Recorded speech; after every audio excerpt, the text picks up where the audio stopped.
3 years ago, artificial intelligence was mostly a tech industry obsession. Today, governments are treating it like nuclear power. The United States is restricting chip exports. China is pouring billions into domestic AI. Saudi Arabia is building massive data centers in the desert. India wants its own sovereign AI models. Europe is scrambling to regulate systems it barely controls. And somewhere in the middle of all this, a chatbot writes your emails. That's the strange part. Most people still think AI is about funny images, homework shortcuts, or replacing interns.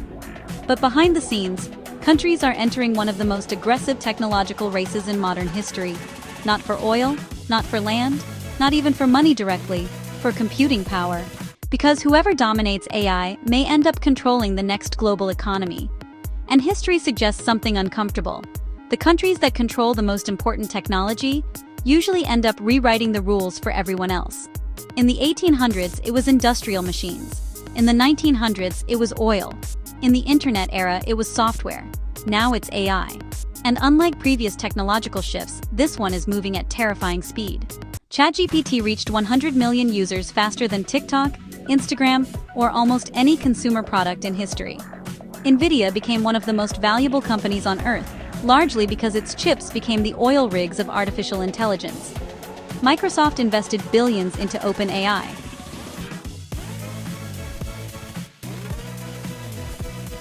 Because AI isn't just another app, it's a force multiplier. The same AI model can write code, design weapons, optimize supply chains, generate propaganda, automate customer service, detect diseases, manipulate markets, and potentially replace millions of jobs.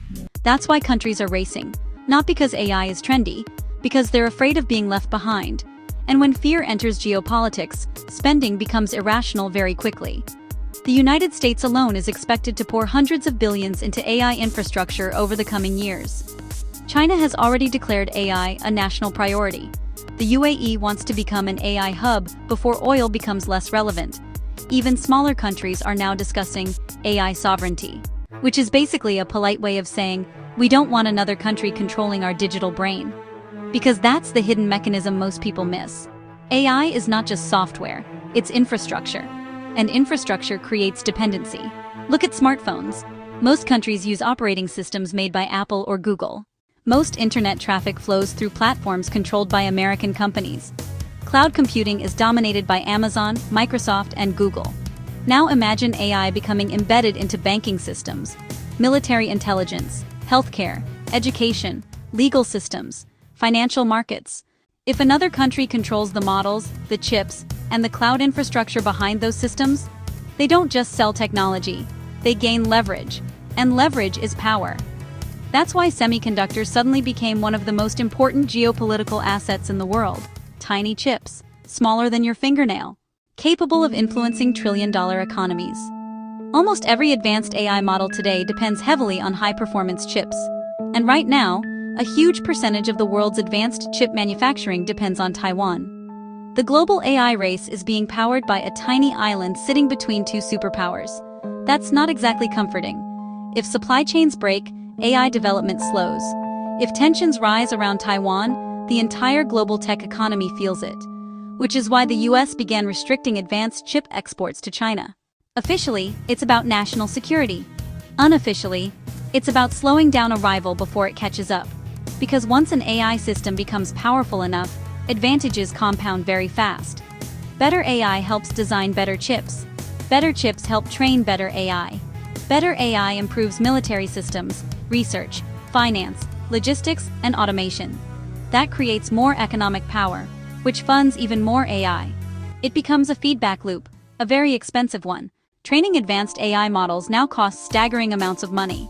Some estimates suggest frontier AI systems could soon cost billions of dollars to train. Billions, for software. Which means this race may eventually become concentrated among only a few governments and corporations rich enough to afford it. That changes the narrative completely. The internet era made people believe technology would decentralize power. AI may do the opposite. The companies leading this race already control massive cloud infrastructure, oceans of data, and extraordinary computing resources. OpenAI, Google, Microsoft, Meta, Amazon, NVIDIA. These are no longer just tech companies. They're becoming geopolitical actors. And governments know it. That's why politicians who barely understood social media 5 years ago are suddenly discussing GPU supply chains and AI regulation. It would actually be funny if the stakes weren't so high. But here's where the story becomes more complicated. Because despite all the hype, nobody fully knows what the economic impact of AI will actually look like. Some analysts believe AI could add trillions to global GDP. Others think we're entering one of the biggest speculative bubbles since the dot-com era. And honestly, both could be true. The internet bubble of the late 1990s was filled with hype, ridiculous valuations, and companies with no business model. But the internet still changed the world. AI may follow the same pattern: massive hype, massive waste, and eventually, massive transformation. The problem is that technological revolutions rarely distribute benefits equally.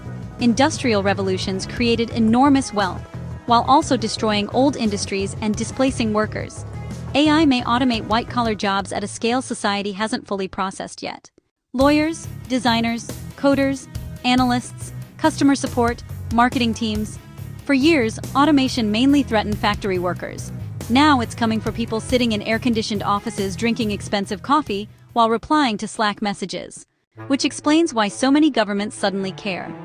Productivity gains sound exciting until unemployment numbers start rising. And there's another uncomfortable layer here. Data. AI systems improve by consuming enormous amounts of information. Your searches, your behavior, your voice, your habits, your preferences. In some ways, AI dominance is also a race for data dominance. The more data a country or company controls, the better its systems can become. Which creates a strange paradox. The technology promising personalization at scale also pushes the world closer to centralized surveillance infrastructure. China already uses AI extensively for surveillance systems. Western countries criticize this openly, but at the same time, Western tech companies collect staggering amounts of behavioral data themselves. Different political systems, similar incentives, because information is becoming the most valuable raw material in the modern economy. Not oil, not gold, human behavior. And AI turns behavior into prediction, prediction into profit, and eventually, into power. That's why this race matters far beyond Silicon Valley. This is about military dominance, economic dominance, cultural dominance, even ideological dominance. The country leading AI could shape global standards, global platforms, and maybe even global narratives for decades. But there's one final irony in all of this. For all the talk about intelligence, the AI race is still deeply human. Fear, greed, competition, status, power. The same instincts that drove empires centuries ago are now driving data centers filled with thousands of overheating chips. History doesn't really change, it just upgrades its hardware. And maybe that's the biggest question nobody can answer yet. Will AI become the tool that accelerates human progress? Or simply amplify the same inequalities and power struggles that already exist?